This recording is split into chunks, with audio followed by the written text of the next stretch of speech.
Hello friend, welcome back my channel money mind. हम लोग यहाँ पे आज बात कर रहे हैं मैन इंडस्ट्रीज के बारे में, जो कि एक पाइप बनाने वाली कंपनी है। और इसलिए बात कर रहे हैं कि यहाँ सेबी का बड़ा एक्शन हुआ है इस कंपनी पे, और उसके बाद यहाँ पे इसके शेयर प्राइस देखे तो लगभग यहाँ पे 16% की गिरावट जबरदस्त है यहाँ पे देखने को मिली है। हालांकि बाद में देखे तो यहाँ पे रिकवरी भी आया है, उसके पीछे का रीजन भी जानेंगे, क्यों रिकवरी आया लास्ट में उसके पीछे रीजन जानेंगे। लेकिन हम लोग यहाँ पे बात करेंगे क्यों कंपनी पे यहाँ पे फाइन लगाया गया, क्यों सेबी का एक्शन हुआ है, और अगर बात करें एक्शन के रूप में यहाँ पे क्या क्या हुआ है इसके बारे में सब कुछ डिटेल से बात करेंगे। लेकिन यहाँ पे अगर सेबी की बात करें, ये जो कंपनी गड़बड़ कर रही थी पिछले 4-5-6 साल से गड़बड़ कर रही थी, लेकिन सेबी का ध्यान अभी गया है और इस बीच में अगर देखें तो स्टॉक लगभग 3 से 4 गुना हो चुका है। तो मैनिपुलेशन के द्वारा यहाँ पे इस कंपनी के शेयर प्राइस में काफी बड़ी यहाँ पे तेजी दिखाई देखने को मिला है। और अगर यहाँ पे बात करें तो ऐसी कंडीशन में सबसे ज्यादा जो लॉस होता है वो जो स्मॉल इन्वेस्टर्स है, जो रिटेलर्स है, उन्हें नुकसान होता है, क्योंकि जो बड़े इन्वेस्टर्स होते हैं उन्हें कुछ सूचनाएं पहले से ही पता होती है। अगर बात करें वो सबसे पहले लॉन्ग टर्म के इन्वेस्टमेंट करते हैं, जब स्टॉक का प्राइस नीचे लेवल पे होगा उसी समय उन्होंने बाइंग किया होगा। अगर 20% 30% स्टॉक गिर भी जाता है उन्हें ओवरऑल प्रॉफिट होता रहेगा।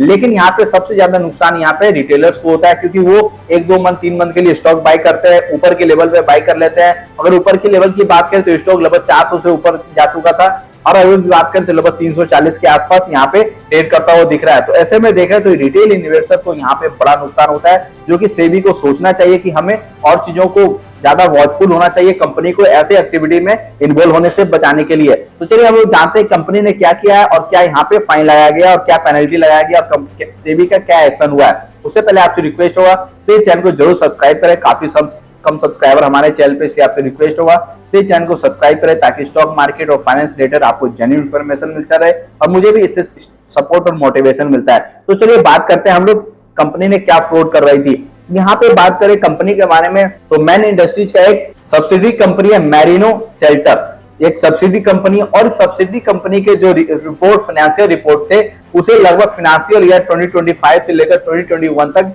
मैन इंडस्ट्रीज के फाइनेंशियल रिपोर्ट में शामिल नहीं किया गया, यानी मिस रिपोर्ट किया गया है। यानी कि जो अगर कोई पेरेंट कंपनी है उसकी एक सब्सिडी कंपनी है, तो दोनों सब्सिडी कंपनी के भी जो भी रिजल्ट होते हैं, जो भी प्रॉफिट होता है, जो भी लॉस होता है, जो उसकी लायबिलिटीज है, उसे सारा कुछ जो पेरेंट कंपनी है उसमें शामिल करना पड़ता है। लेकिन यहाँ पे देखे इसे मिस रिपोर्ट किया गया, यानी कि इसके लायबिलिटीज को, इसके प्रॉफिट या लॉस को शामिल नहीं किया गया।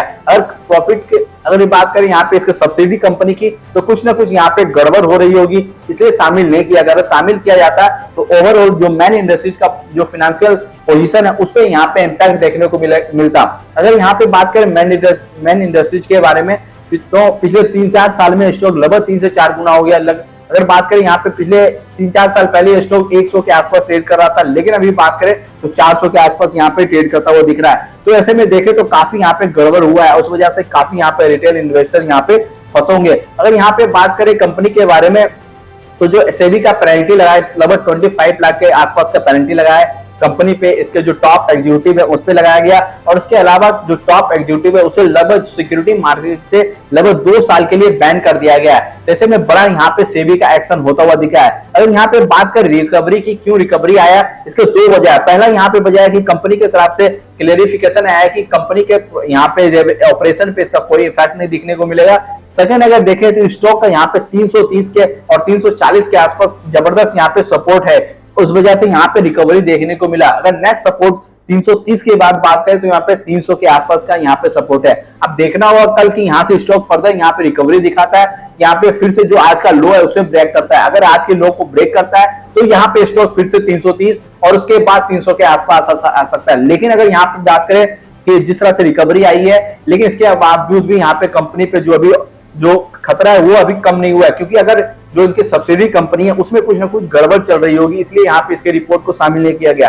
अगर आगे जाके रिपोर्ट इससे शामिल होता है और भी कुछ जांच वगैरह निकल के सामने आता है तो काफी यहाँ पे और भी यहाँ पे स्टॉक में गिरावट हमें देखने को मिल सकता है। अगर जो सब्सिडी कंपनी उसमें कुछ गड़बड़ है उसके रिपोर्ट को शामिल किया जाता है, ओवरऑल जो मैन इंडस्ट्रीज का परफॉर्मेंस है वो भी इंपैक्ट होता हुआ दिखेगा। इस वजह से और भी यहाँ पे फर्दर गिरावट हो सकती है। तो अभी यहाँ पे जल्दबाजी करने की जरूरत नहीं है, कल देखना होगा, कल इंपॉर्टेंट है कि कल यहाँ पे कैसा एक्शन होता है, उसके बाद यहाँ पे कोई डिसीजन लिया जा सकता है। इन्फॉर्मेशन कैसा लगा, इन्फॉर्मेशन अच्छा लगा तो वीडियो को लाइक कर दे, और जाते जाते आपसे रिक्वेस्ट है प्लीज चैनल को जरूर सब्सक्राइब करके जाए।